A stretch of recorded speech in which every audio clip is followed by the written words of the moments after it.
औज़ु बिल्लाहि मिनश्शैतानिर्रजीम बिस्मिल्लाहिर्रहमानिर्रहीम। मुअज़्ज़ज़ सामाईन, अस्सलामु अलैकुम वरहमतुल्लाहि वबरकातुहू। आज हम आपकी खिदमत में एक नहायत अहम वीडियो लेकर हाज़िर हुए हैं। आज हम आपको लैलतुल क़द्र की निशानियाँ बताएंगे। इन निशानियों से आप लैलतुल क़द्र को बआसानी पहचान सकेंगे और आप इसमें इबादत करके अल्लाह ताला के फ़यूज़ व बरक़ात से फ़ायदा उठाएंगे।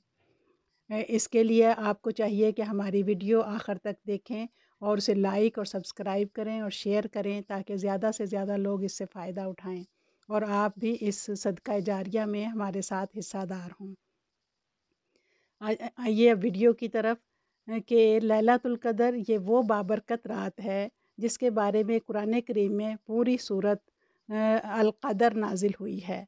अल्लाह ताला सूरतुल क़द्र में फ़रमाता है, लैलतुल क़द्र ये एक रात ऐसी फ़जीलत वाली है कि हज़ार महीनों से बेहतर है। यानी इसमें जो इबादत हम करते हैं उनका अज्र व सवाब भी हज़ार महीनों की इबादत से बढ़कर है। इससे पता चला कि ये रात कितनी बरकत की हामिल है।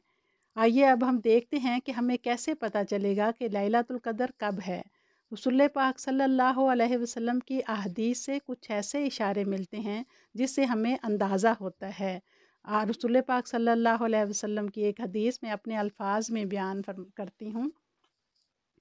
21 रमज़ान को जब रसूल पाक सल्लल्लाहु अलैहि वसल्लम फ़जर की नमाज़ पढ़ाने लगे तो देखा कि बारिश हुई है और जब सजदा किया तो कीचड़ आपकी पेशानी मुबारक पर लगा। नमाज के बाद आपने फरमाया कि आज लैलतुल क़द्र थी और यही निशानी मुझे दिखाई गई थी कि मैं कीचड़ पर सजदा कर रहा हूँ। तो एक अहम निशानी इसकी बारिश है, यानी लैलतुल क़द्र की रात में बारिश या फवार मुतवक्को है। नंबर 2, सूरतुल क़द्र में अल्लाह ताला फरमाता है, तर्जमा, सलामती ही सलामती है हत्ता के तुलुए फ़जर हो जाए। इसका मतलब है कि ये रात कब और किस दिन हो ये तो मालूम नहीं है, लेकिन ये अल्लाह ताला ने बता दिया कि तुलुए फ़जर से पहले तक ये रहती है।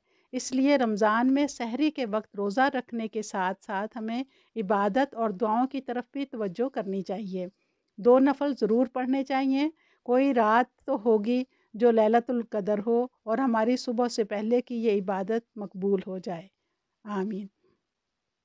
नंबर 3, हज़रत इब्ने उमर बयान करते हैं कि हज़रत सल्लल्लाहु अलैहि वसल्लम के कुछ सहाबा रिज़वान अल्लाह अलैहिम को लैलतुल क़द्र ख्वाब में रमज़ान के आखिरी 7 दिनों में दिखाई गई।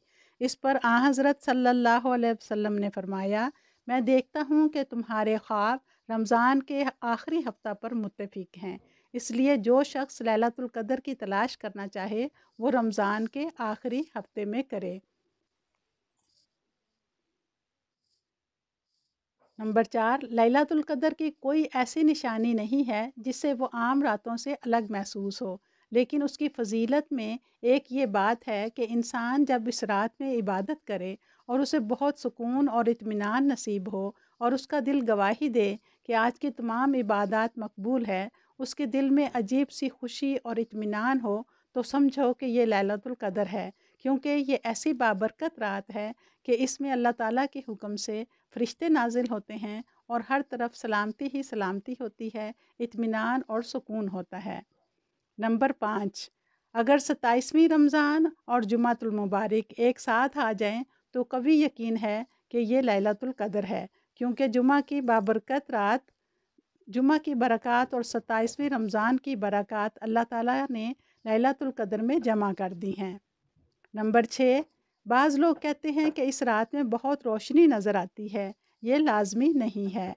नंबर 7, ये रात 21 रमज़ान से लेकर 29 रमज़ान तक की ताक रातों में पाई जाती है, इसलिए इन ताक रातों में ख़ास तौर पर इबादत का एहतमाम करें। जो भी इबादत आप दिल से करें वो मकबूल होगी और हर इबादत का सवाब 1000 महीने की इबादत से ज़्यादा होगा। इसलिए सबसे मकबूल इबादत नफल है, फिर कुरान करीम पढ़ना, फिर तस्बीह व तहलील करना बहुत सवाब का बाइस है। इस रात के इस तरह खुफिया रखने का एक ख़ास सबब पूरे रमज़ान को इबादत से मुज़य्यन करना है। अगर इस रात का सही इल्म दिया जाता तो बाकी तमाम रमज़ान फीका पड़ जाता اور لوگ بس ایک رات عبادت کر کے سمجھتے کہ اب ہمیں مزید عبادت کی ضرورت نہیں۔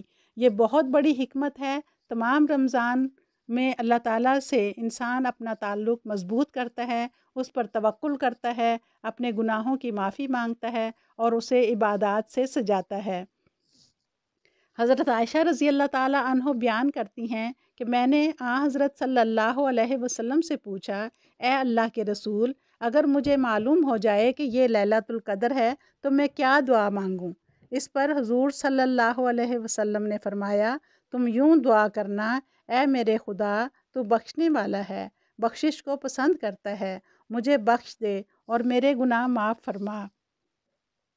دنیا جہان کی نعمتیں تو ہمیشہ ہم مانگتے ہیں، خاص اپنی بخشش کی دعا اس رات کو ضرور مانگنی چاہیے۔ انجام بخیر کی دعا اور خاتمہ بالخیر کی دعا کرنی چاہیے۔ اور رسول پاک صلی اللہ علیہ وسلم نے ہمیں ایک بہت جامع دعا بتائی ہے، ربنا آتنا فی الدنیا حسنۃ وفی الآخرۃ حسنۃ وقنا عذاب النار، یعنی اے ہمارے رب العزت، ہمیں اس دنیا کی بھلائیاں بھی عطا فرما اور آخرت کی تمام بھلائیاں بھی عطا فرما اور ہمیں آگ کے عذاب سے بچا، آمین۔ اس ویڈیو میں بس اتنا ہی۔ امید ہے آپ کو ویڈیو پسند آئی ہوگی۔ اجازت دیجیے۔ سبحان اللہ و بحمدہ، سبحان اللہ العظیم، اللہم صلی علی محمد و آل محمد، اللہم انک عفو تحب العفو فاعف عنی، یا غفور یا غفور یا غفور۔ الحمدللہ رب العالمین، عدد خلقہ، رضا نفسہ، وزنۃ عرشہ، مداد کلماتہ۔ السلام علیکم ورحمۃ اللہ وبرکاتہ۔